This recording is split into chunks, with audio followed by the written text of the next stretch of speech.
Good morning, my name is Rindha Sudhini. I remember the day that I won my first tennis tournament. Don't get me wrong, it was not a national level thing, but in my mind, it was the US Open. After battling it out with this other 10-year-old in the hot sun, I ended up winning this small trophy. And I remember being so excited. I was ready to go to this party afterwards with a couple of family friends in my best hot pink and sparkly dress and show this trophy off to anyone who would listen. But just when I was about to tell one of my mom's best friends about how I had won, she immediately asked me why I had gotten so dark. This quickly drew in the comments of almost everyone there. And with every other word said against my skin color that day, I felt myself hide the trophy further and further behind my back.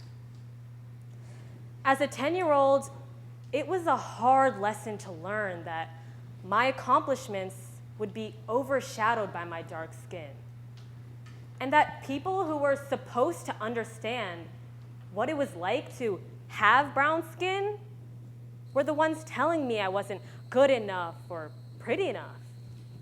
I mean, was I the only one that had to hear some of the most hurtful words from my own community, my own people? But as I grew older, I quickly realized that, if anything, this new evil was just hidden away. Not that others didn't experience it. This new evil, colorism, was the invisible twin of racism. Colorism was first defined only 30 years ago by author Alice Walker as the preferential or prejudicial treatment of same-race people based solely on their color. And being that the term only came to light a little while ago, one might think that this form of discrimination is fairly new. Wrong. Though colorism has no definitive start, its roots reach far beyond anything we can imagine. It was during the time when ancient ruling and peasant classes came into being when dark skin became synonymous with lower status, as poor peasants were forced to work outside to make a living. For us, it's easy to say that, though this issue of colorism used to exist, that it doesn't happen anymore, at least not here in the modern United States. So to rid us of this horribly wrong assumption that colorism is a problem of the past, I'm going to take you all the way back to last year with the movie The Sun Is Also a Star. The movie was based off a book in which the lead female was a dark-skinned Jamaican immigrant. When it was announced that a movie was to be made, people were ecstatic. I was ecstatic to finally see dark beauty take the theaters by storm. So you can imagine my shock when Yara Shahidi was cast as the lead.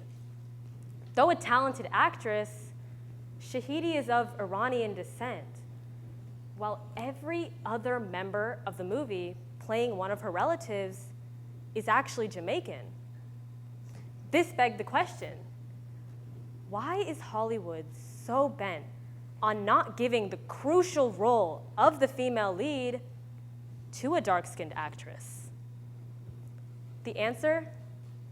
It's about creating a society where dark-skinned girls will never be the main character. And some say, at least we are taking enough steps so that people of color are making more appearances in the media.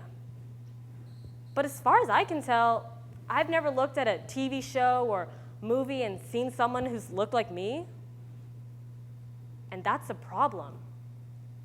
But this problem has gotten pushed to the side so that now we're in this era where colorism is blatantly prevalent, and no one questions this disregard for the beauty of dark skin.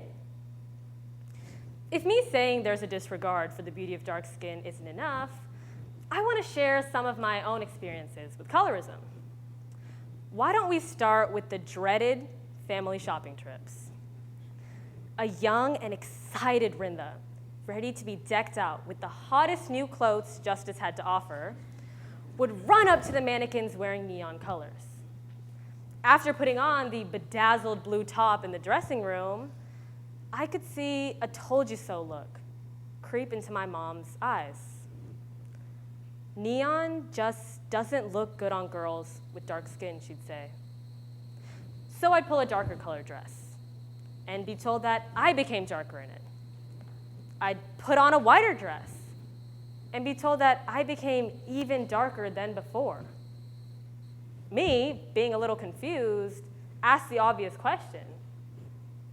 If I can't wear dark or light or neon, then what am I supposed to wear? But it wasn't to say that my mom meant this in any malicious way. She only wanted the best for me. But in her mind, the best version of me was a lighter brown girl. Imagine the irony in that. But how is it that we live in a world where it's so easy to say demeaning comments like this to young girls and boys, destroying any hope of self-confidence? And the answer lies in one word: tradition. Colorism is rooted in tradition. It's rooted in centuries as being less than racism, less demeaning, less destroying, less damaging, when in reality, it's the invisible twin. It's the twin that's been pushed to the side, as the current focus is placed on bridging the divide between racial groups. But what about within one? When someone says something against a darker person within their own community, it's suddenly okay, as if there's a layer of protection around hurting someone within your own racial group.